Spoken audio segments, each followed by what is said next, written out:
চলে এসছে, সেটিং হচ্ছে। আমাদের বাইরে ছুটতে পাঠাবে না বলে, একজন বসে আছে, বাইরে ছুটতে পাঠাবে না বলে ঘরেই মেশিন নিয়ে চলে এসছে। বাবু দেখি একটু, শোনো মেয়ে,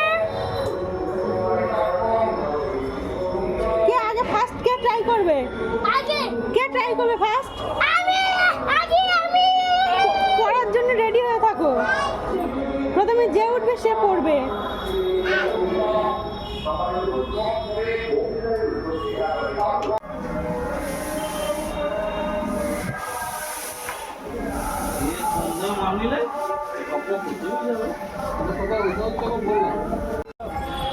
এইদিকে তাকাও। হ্যাঁ, এই তো আমার দিকে, ধরো ধরো ধরো ধরো ধরো ধরো ধরো। ছোট ছোট হাতে ঠিক আছে। এখান থেকে এসে ঘর, এখান থেকে এসে ঘর।